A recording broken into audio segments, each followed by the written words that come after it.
It was just past 4 in the afternoon on the 11th of October 1893, when a hired mason named Elias Boykin lowered his lantern into the lower cellar of Drayton Hall and felt cold air moving across the back of his hand. There should not have been any air down there. The cellar was the bottom of the house, a brick box sunk into the South Carolina clay, and the only way in or out was the narrow stair he had just come down. Yet the flame of his lantern leaned steady and certain toward the north wall. Something behind that brick was breathing. By the next morning, according to the account that survives, the foreman of the survey had ordered the wall opened, looked at what lay beyond it for less than an hour, and then ordered it bricked up again. Sealed, mortared over, left out of every official report filed on the work that season. The men who broke through were paid, sent home, and told the lower cellar had flooded and the job was finished. I have to pause here for a second, because what I just described, that is one case from a much larger pattern. There are 35 documented cases in a document I put together. Different cities, different decades, different types of evidence. Every single one follows the same sequence: discovered, documented, acquired, disappeared. I could not fit all of it into a video. It's in the pinned comment below. Find it before we continue. For more than a century, the story goes, no one opened it again. And the strange thing, the thing that keeps this account alive in the margins of local history, is not what the workers claim to have found below the cellar. It is the speed with which the wealthiest family in the Low Country decided that no one should ever see it. To understand why, we have to go back further than 1893. We have to go back to the house itself. Drayton Hall stands a few miles up the Ashley River from Charleston, and it is one of the oldest plantation houses in America still standing in something close to its original form. It was begun around 1738 by John Drayton, the son of a family that had already grown rich, and it was built in a style that did not belong to a muddy colonial frontier. It was built in the manner of the great country houses of England and Italy, Georgian on the outside, Palladian in its bones, with a two-story portico, carved ceilings, and proportions copied straight out of architectural pattern books that were, at that point, brand new. That is the first thing worth sitting with. A man on the far edge of the British Empire, in a province that was barely 60 years old, raised a building so refined that architects still travelled to study it.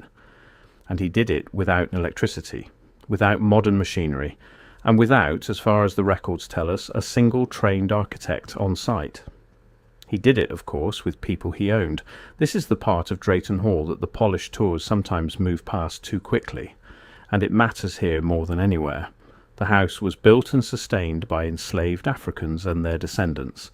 They cut the timber, fired and laid the brick, plastered the ceilings, dug the foundations, and worked the rice and indigo fields that turned the whole operation into money. The wealth that paid for those carved cornices came out of their bodies. Whatever else this story becomes, that fact sits underneath all of it, the way the cellar sits underneath the house. Keep it there as we go down. Because the men who went down in 1893 said they found something beneath even that. To set the scene properly, we need to understand why anyone was digging around in the foundations at all. In August of 1886, a massive earthquake struck Charleston. It was one of the most powerful quakes ever recorded on the eastern seaboard. It killed dozens of people, cracked buildings for hundreds of miles, and left the entire Low Country nervous about what was holding their houses up. In the years that followed, owners of the old estates brought in surveyors and masons to check foundations, shore up walls, and quietly repair the damage before it spread. Drayton Hall came through the earthquake better than most, which itself became a small local legend. While newer brick buildings in Charleston split and crumbled, the old house simply stood there, as if it had been built to take a blow that nobody in 1738 could have planned for. That reputation is part of why, 7 years later, a survey crew was sent into the cellar at all. The family wanted to know the secret of a foundation that shrugged off an earthquake. They got an answer they did not expect. The lower cellar of Drayton Hall is not a comfortable place. It is low, damp and dark. a working space rather than a living one, the kind of room where barrels and tools were kept and where enslaved workers laboured out of sight. Elias Boykin and the second man, whose name the account gives only as a labourer called Tom, were there to sound the walls. The method was simple. You tap along the brick with a hammer and you listen. Solid earth behind the wall gives you a dead, flat thud. A hollow gives you a different note, higher and longer, a note that tells you there is space on the other side. The north wall sang. They tapped it from the floor to the ceiling, and the hollow ran the whole length of it. At first they assumed it was an old drainage void, or a collapsed section that had simply been bricked across at some point in the past. But there was that draught, that cold, steady current of air, and air does not come from a dead pocket in the ground. Air comes from somewhere. Air means the space connects to something larger. When the foreman was told, he made the decision that started everything. He told them to open it. It took most of a day to take the wall down by hand, brick by brick, because they did not want to bring the cellar ceiling with it. And as the hole grew, the men began to notice that the wall they were removing was not like the rest of the house. The bricks of Drayton Hall are colonial bricks, handmade, slightly irregular, soft red, the kind you can read the 18th century in. The wall they were taking apart was newer, harder, machine-pressed.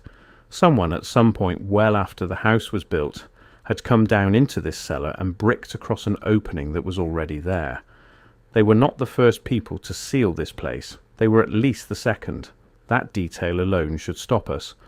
The machine-pressed brick of the inner wall could not have been laid in 1738, because brick like that did not exist in that form yet. So someone generations after John Drayton, in an era far closer to the 1860s or 70s than to the founding, had already been down here, already found the opening and already decided it should be closed. The 1893 crew were not discovering a secret. They were reopening one that an earlier hand had tried and failed, to bury for good. Whatever lay below had been found at least once before, looked at and refused. The same decision reached twice, decades apart, by different people who never spoke to one another. That is not how accidents behave. That is how an instruction behaves. Behind the wall was a stair, not a rough cellar hole, not a crawl space. A proper stair, cut and dressed, descending into the dark below the level of the cellar floor. And here the account becomes strange, because the men who described it kept returning to the same detail, the one that did not fit. The stair was not made of the brick of the house. It was made of stone. Large blocks of pale grey granite cut square, fitted so closely that Boykin said he could not slide the blade of his knife into the joints. There is no granite like that in the structure above. There is no granite quarry close to that site. Hauling dressed granite up the Ashley River in the 1730s would have been a monumental, documented, expensive undertaking, and there is no record of it ever happening. Yet there it was, by lantern light, going down. So they went down it. The stair turned once and opened into a chamber. And whatever you were picturing, the account insists it was not a treasure room. There were no piles of gold, no chests, no skeletons. What unsettled the men was the room itself. It was a vaulted space, perhaps 30 feet on a side, with a curved ceiling that came together overhead in a way that the workers, who built brick arches for a living, said they could not have reproduced. The walls were the same pale granite as the stair, dry-laid, meaning fitted together without mortar, each block resting against the next with a precision that left no gap for the air to pass. The floor was a single continuous surface, smooth, slightly dished toward the centre, as if it had been worn or designed to drain. And it was clean. That was the detail Boykin could not get past. A sealed underground room a century and a half old should be full of root, water stain, fallen debris, the slow ruin of time. This room was dry. The air was cool and even. There was no soot on the ceiling, which meant no one had ever lit a fire or a torch down there for long, which raised its own question. How do you build a windowless stone chamber underground, in the dark, without ever lighting a fire inside it to see? Around the base of the wall, set at even intervals, were recesses cut into the stone. Niches, Some held nothing. A few, according to the account, held objects the men did not recognize and could not easily describe. Not tools, not statues. Shaped pieces of dark metal and worked stone, heavier than they looked, cold to the touch, with surfaces that were marked in fine lines too regular to be decoration and too purposeful to be accident. Tom, the labourer, refused to go back down after the first descent. Boykin, in the account, does not blame him. He describes the silence of the place in a way that men who work underground for a living do not usually bother to describe. A working cellar has noise even when no one speaks. Water finds its way through. The earth settles and ticks.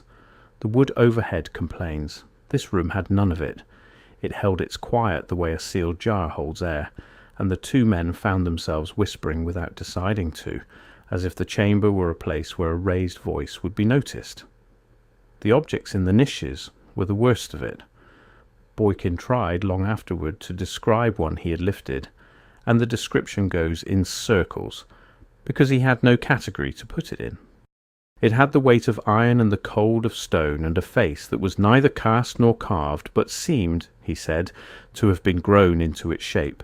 The fine lines across it caught the lantern light and threw it back in a way ordinary metal does not. He set it down exactly where he had found it. Something about the evenness of the niches, the way each piece sat in its place like a tool returned to a board, made him feel that the room was not abandoned so much as waiting, and that taking anything out of it would be noticed by whoever or whatever the arrangement was for. The foreman went down, looked, and came back up. And the next morning the chamber was sealed. Now, before we go any further, we have to be honest about what this is and is not. There is no plaque at Drayton Hall marking a granite sub-cellar.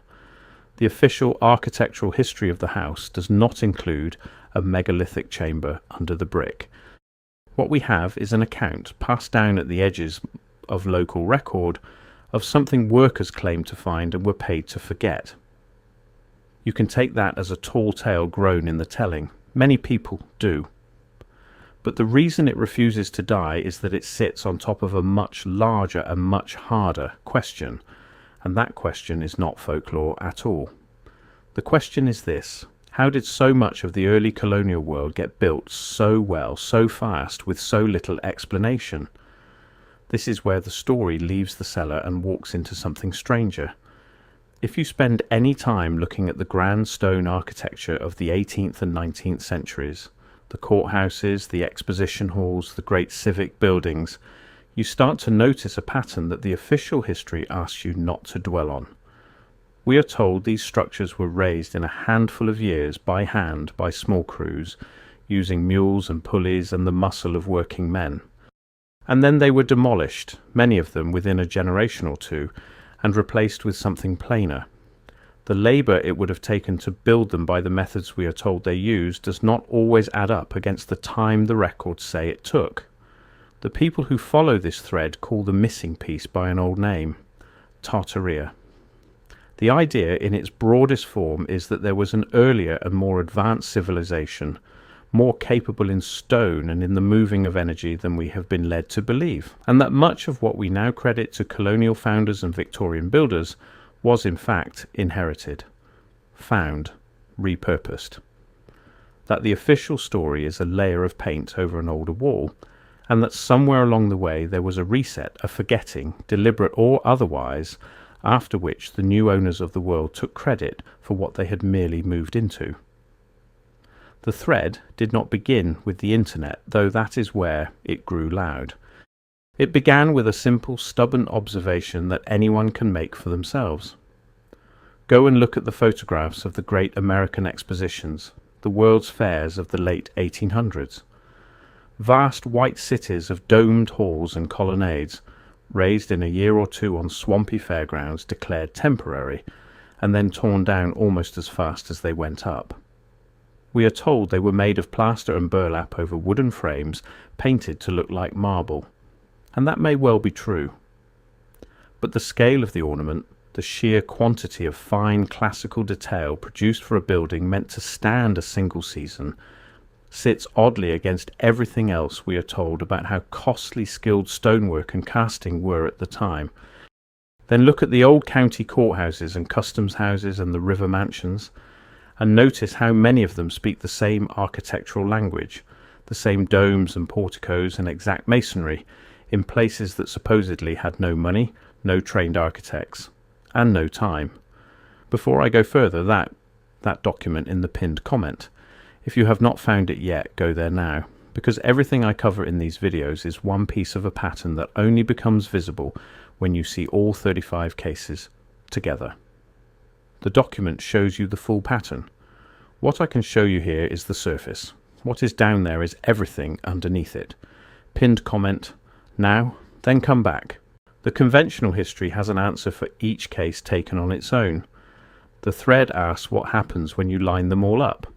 It asks why a frontier full of mud and struggle kept producing buildings that looked like the capitals of an older and richer world, and why so many of those buildings were so quickly unbuilt and forgotten. Now, you do not have to believe a word of that. Most historians do not, and they will give you the conventional answers that skilled labour was cheaper and more abundant than we imagine, that pattern books and standardised methods made fine work faster, that enslaved and immigrant hands did extraordinary things under brutal pressure. Those answers are real, and they explain a great deal. Hold on to them, but hold this next part too, because this is exactly the wall the Drayton Hall story leans against. What if the granite chamber was already there? Walk it through. A wealthy family arrives on a stretch of riverbank in the early 1700s. They begin to build a house that is, by every account, beyond what their frontier should have been able to produce. And the foundation of that house turns out to be extraordinarily strong enough to laugh off an earthquake that levels newer brick a few miles away. What if the reason the foundation is so strong is that the house was not built on bare ground? What if it was built on top of something older, something already cut from granite, already fitted, already sunk into the clay, long before the first Drayton brick was fired? You would not need to quarry and haul granite up the river. You would only need to build your brick house on the stone shoulders of whatever was already there, and seal the way down and never speak of it. That is the revisionist reading of the economy of a place like this. The official ledger says the wealth came up out of the fields, out of rice and indigo, and the people forced to grow them, and turned into a great house. The shadow ledger asks whether part of the foundation of that wealth, literally and otherwise, was inherited from a world that had been here first and erased. Look hard at the official ledger first, because it is brutal and it is real. The fortune behind Drayton Hall was a rice fortune, and low country rice was one of the most profitable and most lethal agricultural systems anywhere in the Americas. It required the flooding and draining of enormous tidal fields, an engineering feat in itself carried out by enslaved Africans who were often selected and trafficked precisely because they came from rice-growing regions and carried the knowledge to make the swamps yield. The work killed people at a staggering rate. The wealth it produced was immense, and it concentrated in a handful of families along these rivers, families who used it to buy land, buy people, and raise houses meant to announce that they had arrived among the great names of the Atlantic world. So the money was there. That much is not the mystery. A rice and indigo fortune of that size could, on paper, pay for a remarkable house. The thing the account pokes at is narrower and harder. It is the gap between having the money to commission fine work and having the actual skilled hands, the dressed granite, the engineering of a mortarless vaulted chamber, all of it on a remote riverbank, with no surviving record of where any of it came from. Money buys labour. It does not, by itself, conjure stone-cutting precision that the trained masons of 1893 stood in front of and said, plainly, they could not have matched. I want to be careful here because this is the point where this kind of story can go to a very ugly place. There are people who use talk of a lost golden age to wave away the real history of the Low Country, to make the genius of the place belong to phantom builders instead of to the enslaved Africans who actually raised it. Do not let the mystery do that. The brickwork of Drayton Hall, the carving, the plaster, the fields, all of that was the work of real and named and unnamed human beings who were owned and exploited, and their fingerprints are on every surface you can see. Whatever was or was not under the cellar, it does not subtract 1 ounce from what they built above it. If anything, the question makes the silence around their labour louder. Which brings us back to the wall, because the heart of this account is not really the granite or the niches or the strange clean air.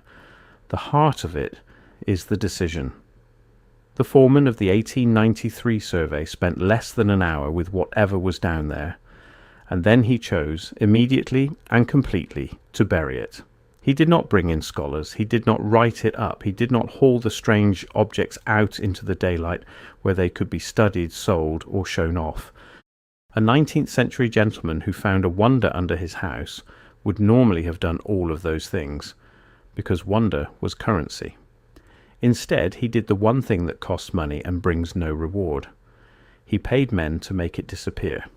People only move that fast to hide something when they already know what it is, or when they have been told, so consider the possibilities because they are the real substance of the mystery. The first and most ordinary explanation is structural. Perhaps the survey crew found a void that genuinely threatened the foundation, a chamber that, if left open, might have let in water or shifted the load, and the responsible thing was to fill it and forget it. This is the boring answer, and the boring answer is very often the true one. But it does not explain the granite, or the niches, or the objects that the men said were carried back up before the ceiling, and that no one ever saw again. The second explanation is embarrassment. Perhaps what they found suggested too plainly that the family had not built what they claimed to have built, that the foundation of the great house, the literal stone it stood on, predated them and belonged to a story they did not control. A family whose entire standing rested on being the founders of a place would have powerful reasons to make sure no one ever asked who came before.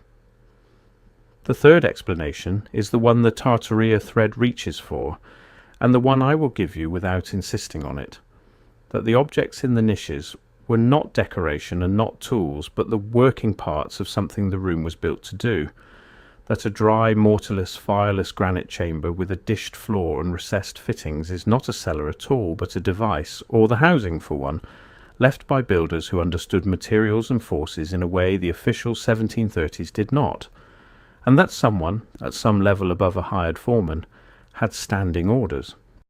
If you find one of these, you close it. You do not study it. You wall it up and you say the cellar flooded. I cannot prove that to you. No one can, which is the whole problem and the whole appeal.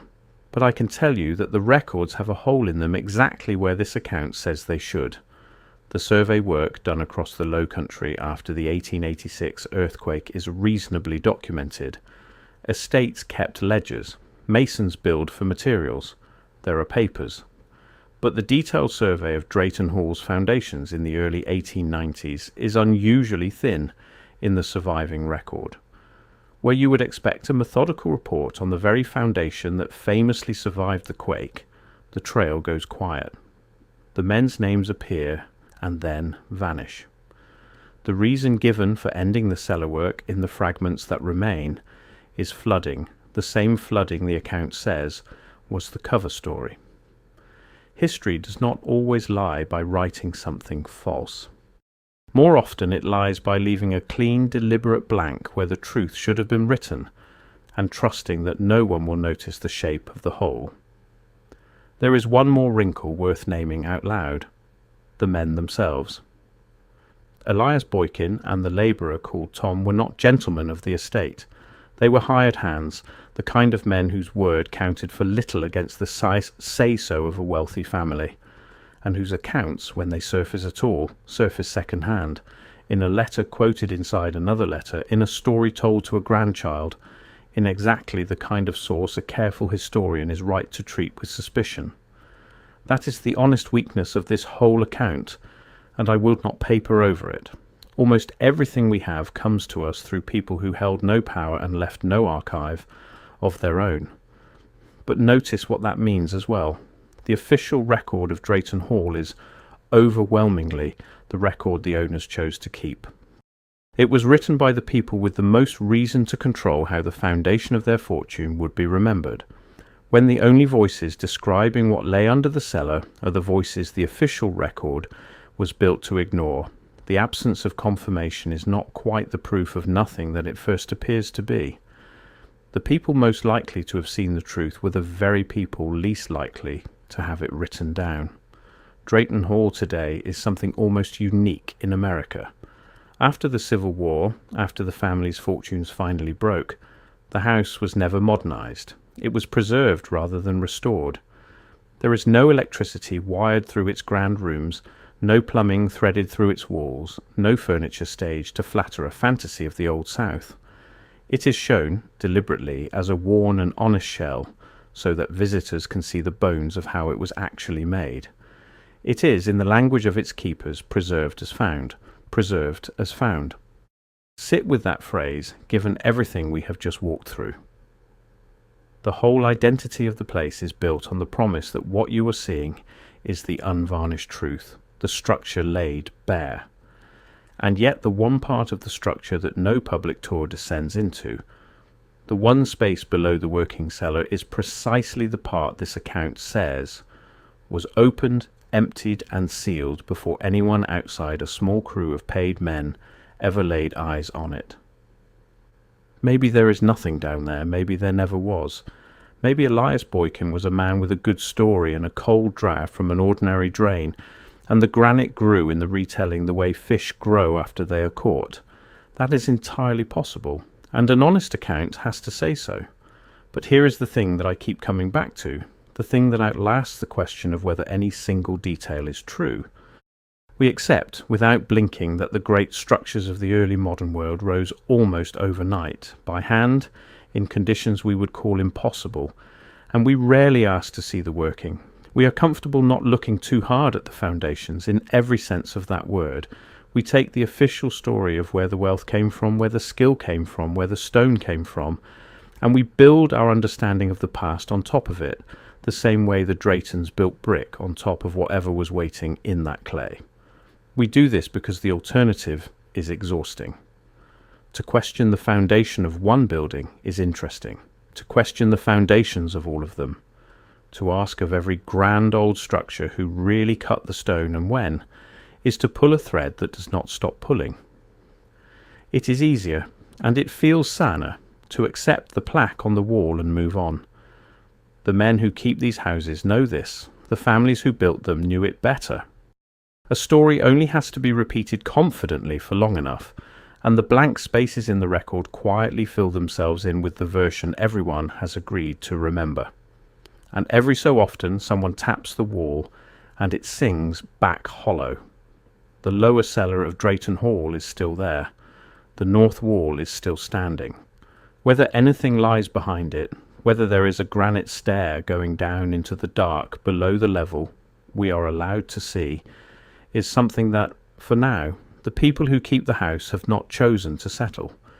The account says it was sealed twice, once by hands we cannot name, long before the house was old, and once more on a cold October afternoon in 1893, by a foreman who looked at what was down there for less than an hour, climbed back up into the light and decided that some foundations are safer left unexamined.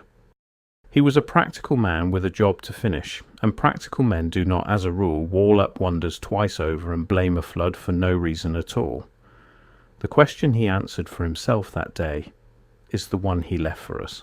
Not what was in the room, but why, the instant they saw it, the wealthiest people in the Low Country were so certain that the rest of us were never meant to.